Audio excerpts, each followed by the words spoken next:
নমস্কার বন্ধুরা, আবার রান্নাঘর উইথ ভিলেজ ফুডে সবাইকে স্বাগত জানিয়ে আমি একটা খাসির মাংসের রেসিপি নিয়ে চলে এসেছি। তেলে গোটা গরম মশলা, পেঁয়াজ কুচি, টমেটো, কাঁচা লঙ্কা দিয়ে ভালো করে ভেজে নিয়েছি। দিয়ে এরপর আদা বাটাটা দিয়ে দিচ্ছি। আদা বাটাটা দেওয়া হয়ে গেছে, এরপর ভালো করে নাড়াচাড়া করে নিচ্ছি। দেখুন এদিকে খাসির মাংসগুলো জল দিয়ে ধুয়ে ভালো করে তুলে নিচ্ছি। দেখুন কত চর্বি মাংসটা, কত সুন্দর দেখতে খাসির মাংসটা। দিয়ে মাংসটা ভালো করে আমি ধুয়ে নিলাম, ধুয়ে ঝুড়ির মধ্যে তুলে নিলাম। আমার মাংসগুলো সব তোলা কমপ্লিট হয়ে গেছে।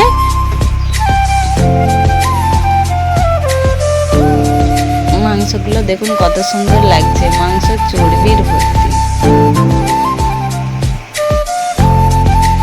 দিয়ে রসুন বাটাটা দিয়ে দিলাম। আদা বাটাটা ভাজা হয়ে গেছে, রসুন বাটাটা দিয়ে দিলাম। দিয়ে রসুন বাটা ভালো করে ভেজে নিলাম। দিয়ে আমি চর্বিগুলো এক একে বেছে নিচ্ছি। দেখুন এদিকে আমি লঙ্কা গুঁড়ো, হলুদ গুঁড়ো, জিরে গুঁড়ো সব দিয়ে মশলাগুলো দিয়ে দিলাম। দিয়ে কিছুটা কাঁচা লঙ্কাও দিয়ে দিলাম। কাঁচা লঙ্কাটা দিয়ে মশলাটা একটু কষিয়ে নিচ্ছি। এদিকে মাংসটা আমার মশলাটা কষানো হয়ে গেছে, মাংসটা আমি তুলে দিচ্ছি। দেখুন মাংসগুলো আমি এক এক করে মশলার মধ্যে তুলে দিলাম।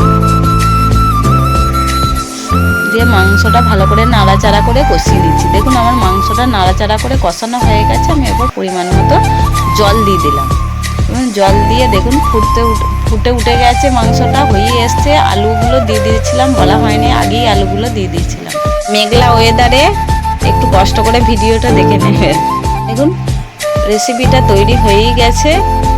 দেখুন কত সুন্দর কালার চলে এসছে রেসিপিটার মধ্যে। এরপর রেসিপিটা তৈরি হয়ে গেছে, এরপর আমি নামিয়ে নেব। একটু নাড়াচাড়া করে এরপর আমি নামিয়ে নেব। আমি এবার নামিয়ে নিলাম।